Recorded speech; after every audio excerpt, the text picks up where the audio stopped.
budget to give views regarding the Division of Revenue Amendment Bill 2024.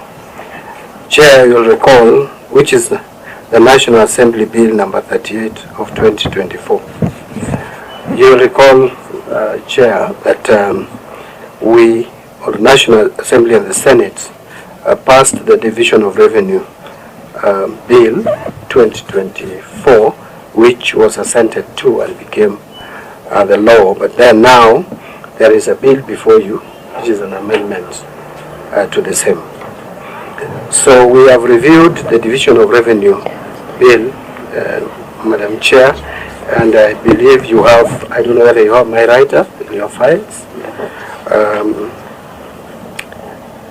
We have reviewed it against the proposed legislative bill submitted by the National Treasury to Parliament on 15th of July 2024 and made the following observations. The National Treasury is in agreement with the amendment to Section 5 of Division of Revenue Act 2024, number 5 of 2024, to indicate that if the actual revenue in the financial year 2024-25 falls short of the expected revenue, the shortfall shall be borne by both the national government and county governments equitably, and that county governments shall bear not more than 15% of this shortfall.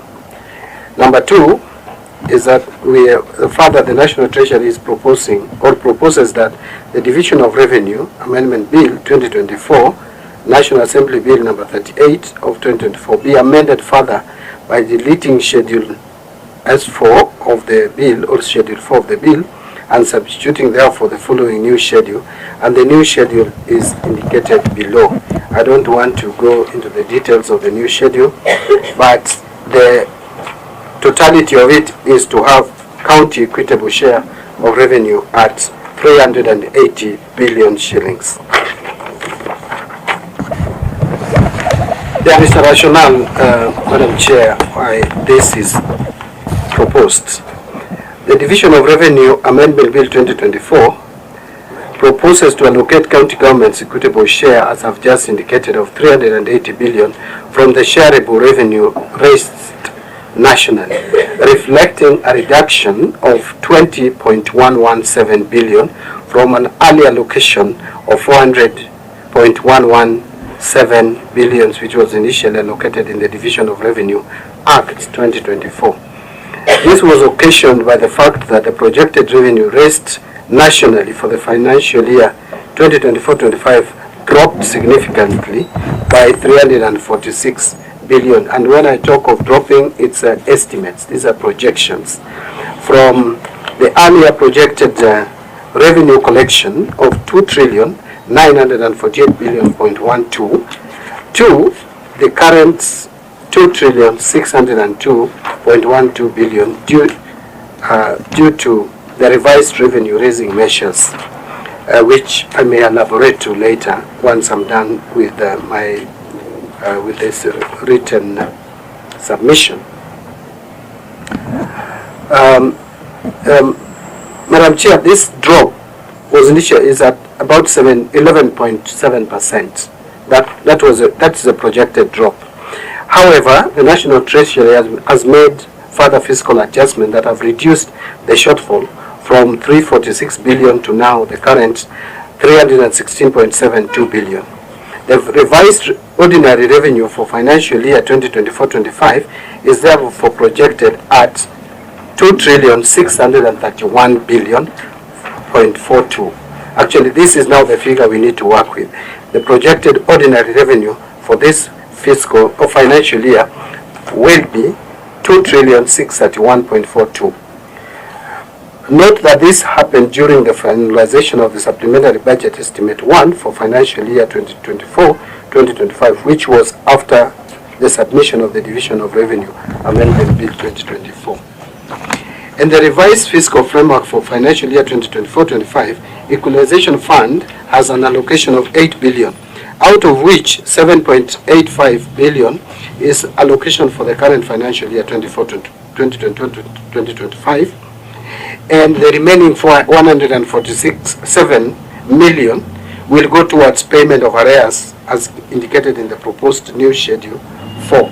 So the arrears, we intend to pay the arrears under Equalization Fund in bits.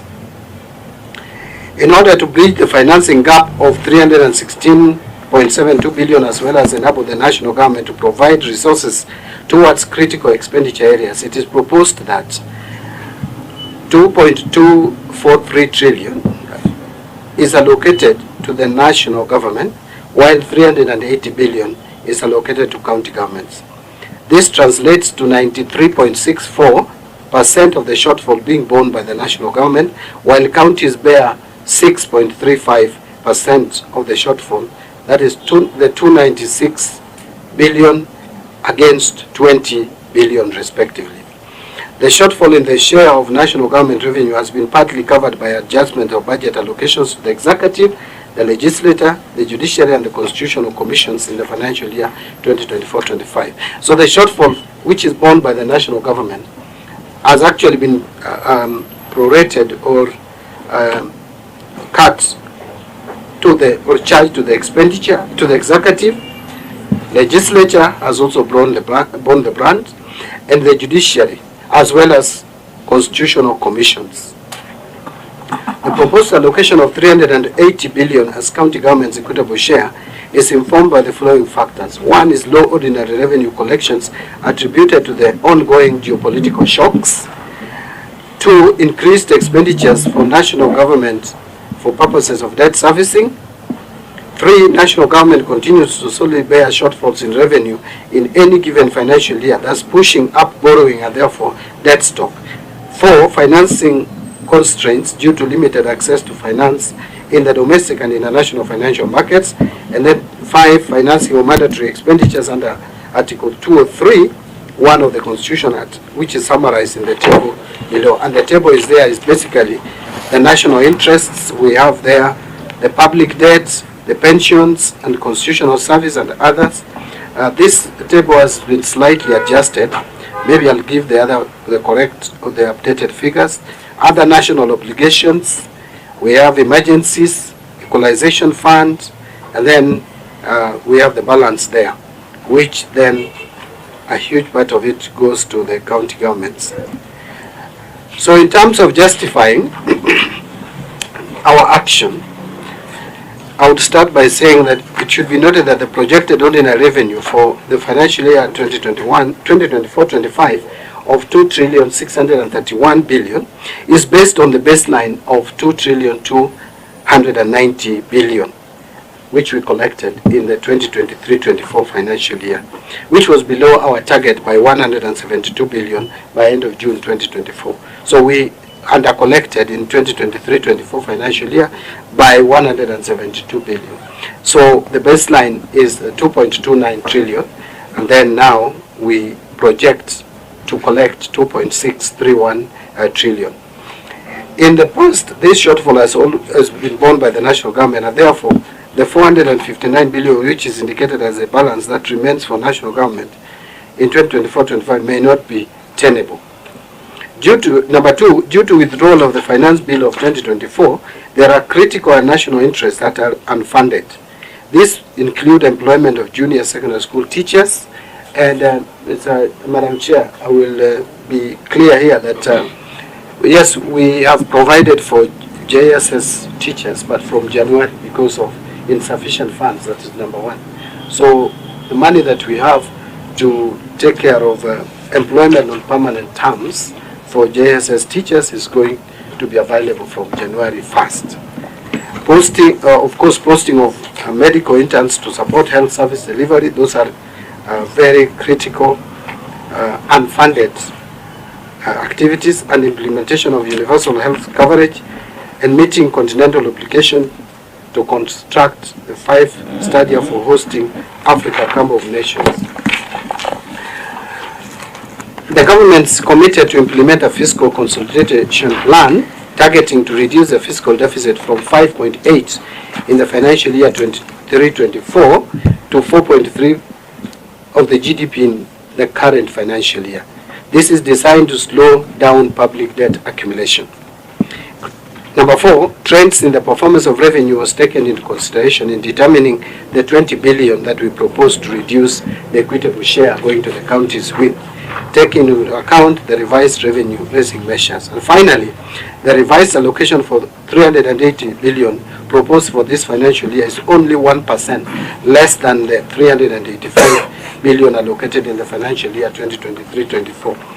We conclude that this allocation is consistent with the constitutional provision of Article 203(1) that envisages stable and predictable allocation of revenues to county governments. As a matter of fact, Madam Chair, if you work out the percentage of this proposed county equitable share of revenue of 380 against the last audited revenue, it is 24.2%. But if you compare it to the revenue that we collected last year, even if you don't, you get the latest revenue collection, it is still 16.6%. So it is still within the constitutional threshold. But, Madam Speaker, Madam Chair, that is insofar as this submission is concerned. I want to just mention a couple of things. Maybe it will take me 2 or 3 minutes so that we see where we are. You know, Madam Chair,